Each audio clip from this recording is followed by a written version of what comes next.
9वीं सदी ईस्वी। अब्बासी खिलाफत अपने उरूज पर थी। बगदाद दुनिया का दिल। यहाँ के बाजारों में रेशम, मसाले और सोना बहता था। इल्म की महफिलें सजती थी, फलसफा और रियाजी की किताबें लिखी जा रही थी, दीराल हिकमत में तर्जमे हो रहे थे और पूरी दुनिया यहाँ से रोशनी ले रही थी।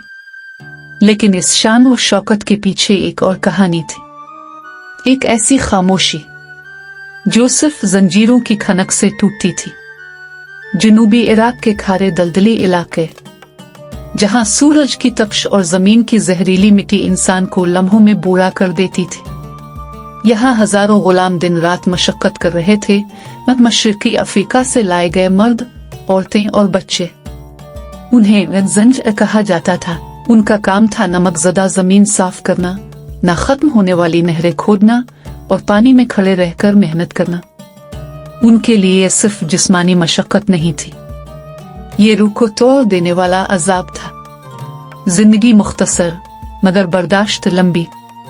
दुनिया की हर बड़ी तहजीब ने गुलामी की, चाहे वो रोमन सल्तनत हो, कदीम फारिस अफ्रीका के अपने बादशाह। लेकिन इस्लाम का पैगाम मुख्तलिफ था। रसूल अल्लाह ने गुलाम आजाद करने को सबसे बड़ी नेकियों में शुमार किया। इनके साथ नरमी, इंसाफ और इज्जत का हुक्म दिया।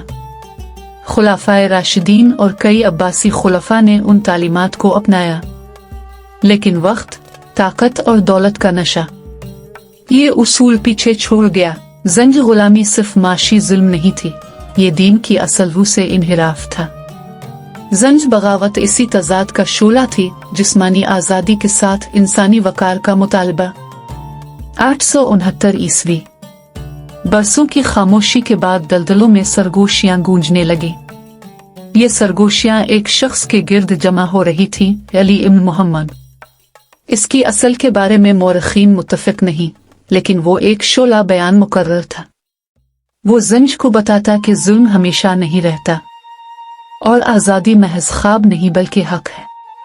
पहले छोटे छोटे गिरोह उठे, फिर गांव फतह हुए, अब्बासी चौकियों पर हमले हुए और जल्द ही ये बगावत एक बाकायदा जंग में बदल गई। जंज ने दलदल के बीच अपनी कलाबंद राजधानी बनाई, अल मुख्तारा। ये सिर्फ एक शहर नहीं था, एक ऐलान था, हम आजाद हैं और अपनी सरजमीन पर हुक्मरानी करेंगे। 14 साल तक ये शहर आजादी की अलामत बना रहा। अब्बासी सल्तनत ने जंज को मामूली समझा, लेकिन ये बगावत सल्तनत के लिए जख्म बन गई।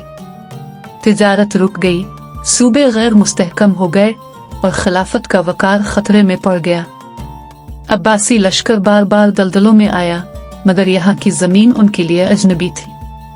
जंज छापामार अंदाज में लड़ते पानी के रास्तों से हमला करके गायब हो जाते।